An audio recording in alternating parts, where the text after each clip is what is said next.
From Fox 8 Sports, this is the Overtime Podcast. From the Fox 8 studios in New Orleans, this is the Fox 8 Overtime Podcast. I'm your host, Shough Fazende, riding shotgun as he does each and every podcast. It's Andre Johnson. Junior. Not forget the Junior. Very important, remember the JR at the end of the name. Before we get into today's content, be sure to like, to share, to rate, to review. If you are watching us on YouTube, do us a favor, hit that subscribe button, get the bell notification for when we drop that fire content. Also, hello to the Gulf Coast Sports and Entertainment Network. Glad you have found us here. Glad you have watched us grow the programming on this wonderful network called the Gulf Coast Sports and Entertainment Network. It is Monday in the city. We are getting closer and closer and closer to the real thing in the NFL, folks. We're already there with college football. Yep. Game week, LSU, Clemson, Tulane, Northwestern, all kind of stuff going on this week. But the question still remains, who will be the Saints' starting quarterback? But before we get into that, how are you feeling? By the way, we were not on YouTube last Friday. A little bit of a hiccup here. You were struggling with a little food poisoning. How you feeling? Yeah, that was not fun, but I'm having a lot more fun now because real football is back. You mentioned week 0 of college football this past weekend. We've got week 1 of college football coming up, football that matters, football that counts. In a couple of weeks, we'll have the regular season. And right now, when that regular season starts and the Saints run out of the tunnel week 1 against the Cardinals, we don't know who's going to be the starting quarterback. Well, let me rephrase. Kellen Moore says he doesn't know who's going to be the starting quarterback, but Sean and I know what we would do if we were in his seat. So, Sean, we've been through minicamp. We've been through OTAs. We've seen rookie camp, training camp, 3 preseason games. After all of that, who do you think won the Saints quarterback? All right. Bear with me, Andre and audience. I got a lot here because I'm gonna spell it out, but so let's start like this. Still no decision in the seemingly endless competition between Spencer Rattler and Tyler Shough. Last team that has yet to declare a starter is the New Orleans Saints between Spencer Rattler and Tyler Shough. Just indicative of just how close it truly is and was. So let's get into it. What will the Saints do? Well, I will tell you first off what I believe the Saints will do. Not what I would do, what the Saints will do. Rattler spent last week with the majority of the time with the ones, then played 15 snaps with the most amount of starters in any preseason game. Then more importantly, when Tyler Shough entered the game, those starters exited, okay? If that was the dress rehearsal before the real thing, then Rattler was the guy in the leading role. And to be fair, though it wasn't outstanding, I feel like I say that a lot, it wasn't outstanding, it wasn't terrible, it probably was, of the 3 preseason games, the best the first-team offenses looked. Side note, 2 long field goals being the best your first-team offenses looked in the preseason, that's not the best, right? So I had no choice but to say I believe the team will likely roll with Rattler for week 1. But that's not the big picture question, Andre. It is not the big picture question. The question is, what would we do? Okay, and I have stayed on the fence as long as possible, mainly because that's exactly where this competition took me. But now, after 20-plus practices, you mentioned minicamp, OTAs, a couple of scrimmages, a joint practice, and 3 preseason games, I am officially ready to say I would roll with Tyler Shough, the rookie out of Louisville. First things first, we have been pretty consistent all along. If it is close, then you roll with the guy you drafted with the highest pick in franchise history since Archie Manning. Well, let's be real. You can't get much closer than what Rattler and Shough just put on the field. And by the way, that's not just lip service. That's a very real thing. Both guys battled to a draw, at least in my eyes, despite both guys having ample opportunity to take the job from the other one. No one did. They stayed even. Secondly, the common narrative is, let's just start Rattler, then roll with Shough after the first few weeks of the season. Why? I'm just not into that kind of thinking. I'm really not. You don't go into a season with a young player with the expectation of benching that young player at some point. It could certainly happen. The football takes you there, but that's not the plan. You don't plan like that. Teams generally don't do that. Not to mention, it's incredibly unfair to whomever you have starting day one if that is indeed the backdoor plan behind the scenes. That scenario usually happens, Andre, with a Drake May, Jacoby Brissett type situation, where you turn to the veteran to help you win some games, stay afloat until the young rookie is ready. That's not the case here, mainly because there is no veteran in this scenario. There is not a veteran, experienced guy in this scenario. Rattler has 6 starts under his belt and 0 wins. You basically have 2 rookies. And like I said before, I truly believe Shough and Rattler ended camp in the exact same spot, no one ahead of the other. Which leads me to point number 3, Andre. They're in the same spot now, okay? Rattler, Shough. They didn't start that way, okay? The first week and a half, Shough was significantly behind Rattler, both in his play and honestly the number of snaps he was getting. Because remember, Rattler only had 1 practice with the threes, and it was way later in camp. The first 10 practices, every third day, Shough was with the threes and basically got no reps. So he was significantly behind when it came to first and second team reps, and was not getting nearly as many in the first few days of practice. Now, I think you can confidently say, Shough is tied with him or very close to where Rattler currently is. To me, that shows significant growth in his game. He took the instruction. He took where he was at a certain point. He did not pout. He just steadily improved and got better and better and better. Not great, but he did get better, which he will continue to do so if given the opportunity. It felt to me, I'm not sure where you land on this. It felt to me where Rattler started hot and stayed pretty much relatively in the same spot. Got a little bit better. Didn't see him really regress any, but felt like he stayed relatively in the same spot from start to finish. Quick side note, just watching the game, and if you're just kind of trying to find little things, and this is something that stood out to me. Saturday, Shough did one thing really well that who knows, maybe it puts him over the top, maybe it doesn't. There were 3 pre-snap adjustments he made in that game that were the absolute correct decisions and would have led to big plays. One was the drop right before the touchdown run, Cedric Wilson on a little out route. Look, it may have happened with him before. I just didn't really notice it. It could have happened with Rattler the last couple games. It just didn't jump out the way it jumped out in this game against the Broncos. And finally, there are massive challenges coming to whoever starts at quarterback for the Saints. Everyone knows this. Everyone understands this. It's 2 very young players, inexperienced players. But wasn't one of the things you liked about Tyler Shough was the fact that he was an older rookie? In fact, he is a year to the day older than Spencer Rattler. At the end of September, one turns 26, one turns 25. He's not only older rookie, but he's been through a lot of adversity through college. To me, worrying about hurting a rookie's psyche early should not play in, because that was really one of the main reasons why he drafted him to begin with. Right. What he had been through, the journey he took, the adversity he faced, the battle he had to go through with the injuries and transferring and all those things. He's proven that he can handle the mental side of things that come with the very difficult set of circumstances that inevitably happen when a rookie quarterback plays right away. Very few rookies have Jaden Daniels seasons, guys. We understand this. So, if you are at a draw, which I currently am, with the football of Spencer Rattler and Tyler Shough, I say go with the guy you believed in the draft, not the one you inherited. Go with Tyler Shough. I know the Rat Pack is not going to like me. I know the comments are going to explode. I'm sorry. This is where the competition took me.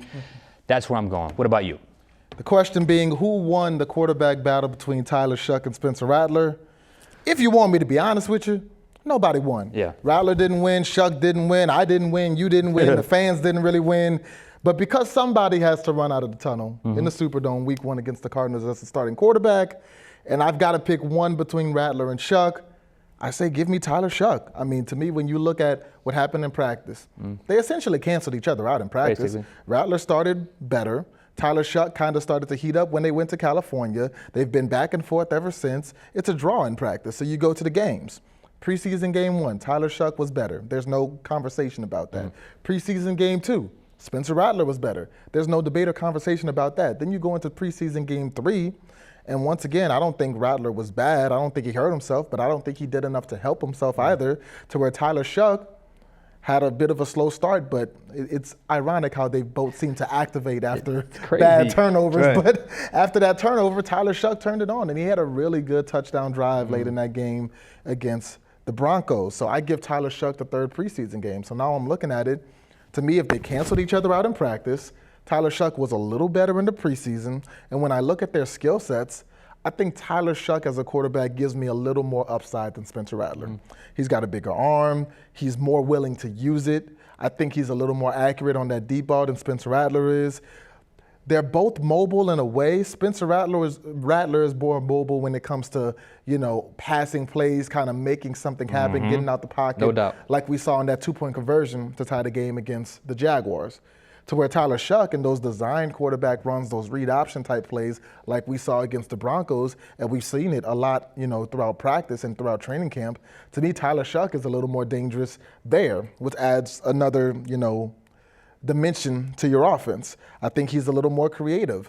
One thing that I didn't necessarily see the first time I watched the game, but I watched it again today from the low angle, he had so many different arm angles in the way that he completed passes against the Broncos.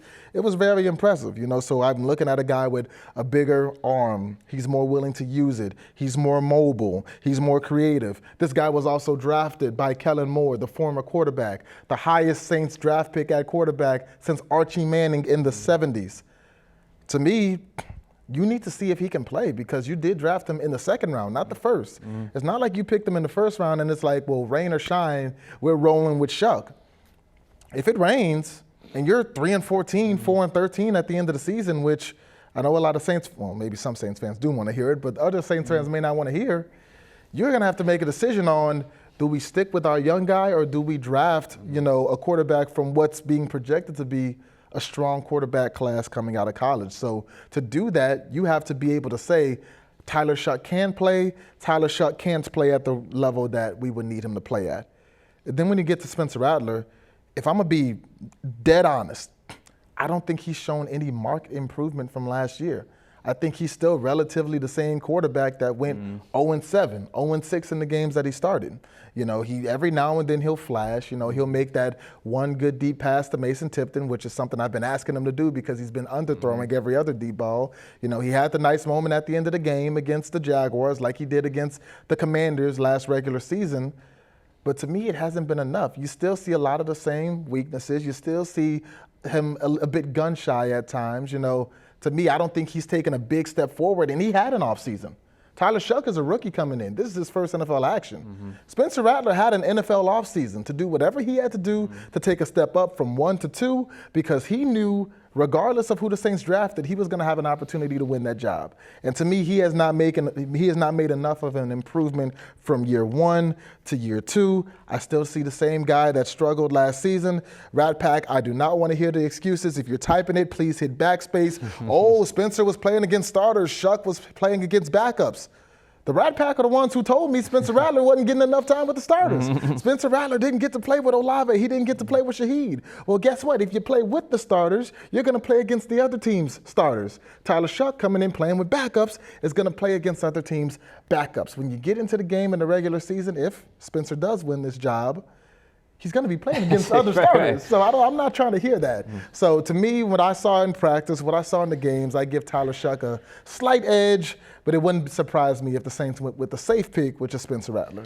Yeah, I think we're kind of in the same spot. This isn't a glowing endorsement of Shough. It's probably a decision based off of what we saw, and had Rattler been the second-round pick and Shough been the fifth-round pick from a season ago, I mean, it's that close. You might flip it just because that coaching staff picked that player. Every scenario that I come to, and the biggest one is that theory out there, they're going to play Rattler for the 4 games and then go to Shough. That's or dumb to at me. some point they're going to turn to Shough. Well, if they're in the same spot and you feel like Shough's mentally capable of handling it, let's go to Shough. If you got to bench him, you got to bench him. But this idea that if you go to Rattler, it's inevitable he gets benched is not fair to Rattler, in my opinion. It's not, what does that really do for the team? If the team is sort of, well, at some point they're going to go to Shough. I mean, you're off-centered. So if Rattler won the job, he won the job, and you let him play until he gives the job back. Same for Tyler Shough. And as we sit here right now, there's a lot of moves that still need to be made. And who knows, by the time you watch this, they may have made the decision. Maybe. As we sit here right now, they're in the same spot, in my opinion. In every realistic scenario that I could think of, it just points me to why not just go with the guy you picked in the second round. If this were a 20-year-old that hadn't been through what he'd been through, and he was a bit hadn't shown the growth that he showed, then I'd say nah, he's not ready yet. But it's not necessarily he looks exactly the same amount of ready as Spencer Rattler to me, and just in terms of what he can and can't handle. And I will just say this. It's going to be a struggle with either guy. It just is. You hope they surpass expectations, whoever that player is, and all of a sudden we talk about a completely different narrative. We could talk about how we were all wrong once the season gets here. But right now, this is where they're at. And then look, I know what you saw, and Kellen Moore was asked about this today. I saw pretty good defense on the field Saturday against the Broncos.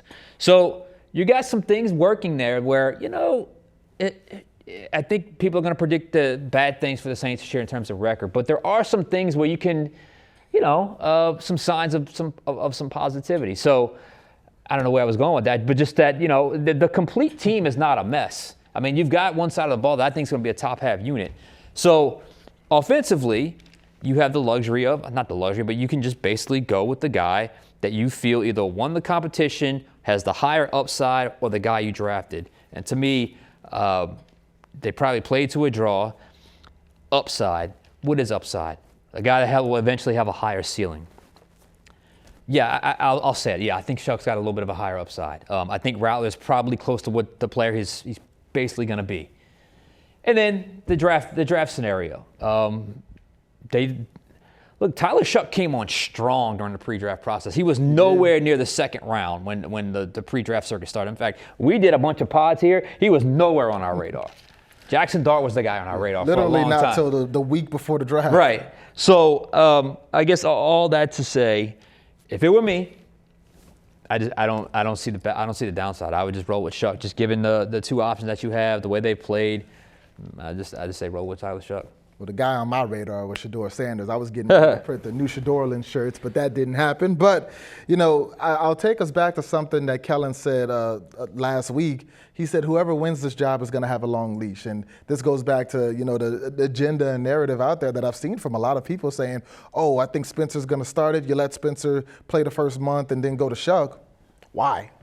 For what purpose? Right. Like, it seems like everybody who thinks Spencer Rattler's going to win, nobody actually sees him starting all 17 games for this team. It seems like the general consensus is Tyler Shough's going to get this job. So if they're this close, give the job to Tyler Shough. I mean, Kellen mentioned his quarterback, whoever he starts, is going to have a long leash, and it's going to have to be that way because the last thing you want because I think it messed up the previous quarterback, Derek Carr, when Derek Carr, I mean, you think about 2 seasons ago. Oh, yeah. The Lions game sticks out to me the most. Yeah.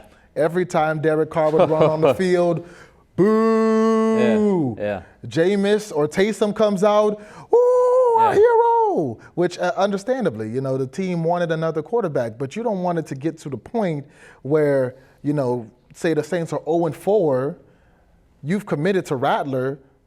These fans will boo Spencer Rattler if he's not playing good football and they're not winning games and they want to see what Tyler Shough has. Derek Carr, as a 32-year-old, maybe is able to handle that a little better mentally, but you don't want to put your young quarterback in a position where maybe the fan base turns on them because they're not playing good football. If Kellen plans to give the quarterback a long leash, I think you go with your starter, the guy you picked, the guy who, in my opinion, has been better over the last 2 months, and that is Tyler Shough. And if you're in a position where you're 1-10 and you feel like you've gotten everything out of Shough that you can get, well, let's see what we have in Spencer Rattler. But I think you owe it to, yourself to start who's been better, and to me, that's been Tyler Shough. And look, I just, when you vibe the locker room out, they understand how close it is, which also leads me to believe they understand they're going to be fine with whoever you pick. Yep. They're going to be. It's not going to be a locker room divide, which was, you always have in danger of possibly happening with the quarterback competition, particularly two young guys. That's not going to happen. Like it's that close. It's a brand new coach, a coach that was a former quarterback that understands the quarterback position. So whoever they pick, and look, it really is a coin flip if you just go based off purely football, whichever you prefer. Like you said, I think Rattler extends plays a little better. I think Shough plays a little bit more, maybe a little better within structure, and I think he can do the design quarterback runs, and he's got the big arm. I think Rattler sees the middle of the field a little bit better, although he had the bad miss against Shough. But, Shough has had his misses as well. I thought the 50-50 ball at Mason Tipton, he should have let him a little more. He hung it up a little bit. There's always going to be just enough to go with the other guy. So that's why I think you're in a good spot with the locker room. You're in a good spot with the fan base. You're in a good spot with the organization and really the media covering the team. But I think everyone will understand if you just, you know what? I draft this guy. He's ready. As ready as ever going to be. The other guy ahead of him is basically a dead heat. I'm just go with the guy that we as an organization chose to believe in with the second round pick, 40th overall selection. Which leads me to the question, if Tyler Shough wins this job, because I don't think this scenario would happen if Spencer Rattler won the job, but if Tyler Shough wins the job, do you consider trading Spencer Rattler and seeing what you get for Spencer Rattler? Maybe if you see enough in Spencer Rattler to be a starting quarterback, maybe there's another team in the NFL who thinks he can maybe factor into their future. So if you roll with Tyler Shough, do you trade Rattler? Because I don't think if you roll with Rattler, you would trade right? Shough, because Shough you gave 4 years guaranteed. Look, it's not a bad thought. I would listen. I don't know. Unless there's a team in need of a guy that's going to walk, just be, if you want to update, with a young quarterback that's proven he's played in the league. I don't know what you would get for him. It'd be a day 3 pick. I guess you would listen if somebody called. And I guess you could make a call or two just because that would essentially, I guess, technically eliminate a distraction at that point if you're able to just move on and then just, bring that said veteran in where that guy is just solely there to be the resource in the room for the rookie quarterback. It wouldn't be the worst idea in the world, but you have to have a trading partner for that. And maybe they're working on something, maybe they're not. Maybe there's other teams that like them. For instance, a name that just popped in my head, Seattle. I know they got Jalen Milroe, but like Kubiak's up there. Would they like him? That was the staff that drafted him. I don't know. I think you always had those discussions, and they've already made a couple trades already. So I wouldn't discount it, but right now you can only do nothing. You can only go with the guys that they have. And I've heard nothing in terms of them possibly wanting to deal Spencer Rattler if Tyler Shough were to win this job. Maybe you get that 4th round pick back you spent for Devon Vele, because I think that was crazy. Oh. I think the 4th rounder for Vele was illogical. I was floored when I saw they gave that much up for Devon Vele, but that's a conversation for another day. Yeah. Because as we get to cut day, and we get to a point where as we sit here, the Saints are about 24 hours away from having to finalize their roster. Do you think there'll be any surprise cuts? Well, let's just go with the ones that they waived on Monday. You got they terminated Cam Akers, which he's a vested vet, so he can sign wherever. Punter James Burnett, Roderick Daniels, wide receiver, Moochie Dixon, wide receiver, Jasheen Davis, defensive end, Jeremiah Martin, Omari Thomas, and then tackles Josiah Ezram, and then Jonathan Mendoza, tight end Seth Green, and Michael Jacobson, guards Kyle Hergel and Mike Panasic, and linebacker Tyreme Powell. They were all moved today. There will be more. This is Monday when we're doing this, so depending on when you watch this, they would have more. No real surprise. I think it was more confirmation that the punter battle went to Kai Kroger. I think that was pretty obvious. He was doing a lot of the holding for Blake Grupe, which, by the way, shout out to Blake Grupe. We didn't give that guy enough love this training camp. He's been the star preseason. He's been freaking honestly. awesome. And that, make no mistake, I thought that guy was going to get cut like 6 times his rookie year, and he managed to get better and better and better. Playing a little swagger, too, staring down the Broncos bench and kicks a field goal. But I didn't think Cam Akers had it. He looks like he lost a step. It happens to running backs. They hit that wall, and it's over. And it's kind of feels like the case. Michael Jacobson was an interesting one because that tight end room seems to be in flux, but it definitely feels like Trayton Welch and Jack Stoll were the 2 guys that had outplayed him. I don't know what's going to happen with the 7th round pick. Yeah, Mataveo. But nothing really stands out. Jasheen Davis had a couple plays early in camp. He got a little banged up. But the first wave really felt like bottom of the roster guys, and it just kind of confirmed the punter battle, and really the Cam Akers just he just looks like he lost a couple steps. Yeah, to your Blake Grupe point, nobody won a position battle as single-handedly as Blake Grupe. He ran away with that kicker battle if there ever was one. He's going to be needed a lot this season if the offense looks like it did in the preseason. But yeah, no big shocks from the 14 guys they cut on Monday. Cam Akers, I didn't expect him to make the team. Jasheen Davis, he made a few plays in training camp. Michael Jacobson is interesting because, I now looking to see if Mataveo makes the team. He finally we had a Mataveo sighting week 3 of the preseason where he finally made some catches from Shough and Hainer. Make that catch, make that back shoulder catch. I know people were talking about it was behind him. It was, but you got to make that catch. That's where the ball's supposed to go. Oh, I wanted to see him make that catch. Yeah, anyway, but they still have about 14 more players to cut. So more than that, I think. Yeah, right? maybe more than that. And that's when it gets tough because that's when you start looking at maybe Devin Neal, who looked pretty good in his only game against the Clyde Edwards-Helaire. You start looking into the secondary at a Rajon Wright, who had a good game against the Broncos. You're looking at a Rico Payton. You're looking at an Isaiah Stallbird, who's been all over the preseason. Obviously, the big name, Isaiah Foskey, who has done nothing for you, but this team did invest a second-round draft pick into him just 2 years ago. Jake Hainer, maybe, who that's another could be the odd man out of the quarterback room. Yeah, it's always tough when you got to trim down. Some of these guys, they want to get some of these guys back for the practice squad.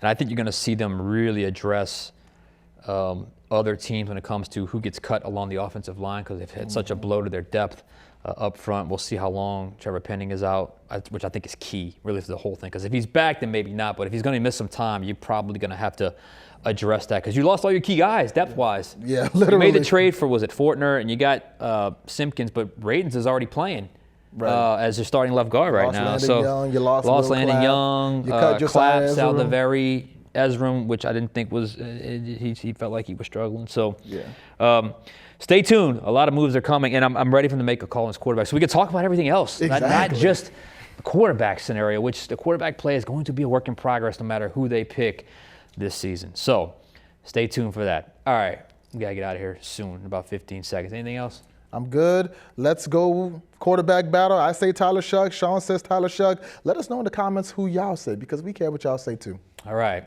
that'll do it. Andre Johnson Jr., Sean Fazende, good to be back. Catch you guys next time on Overtime.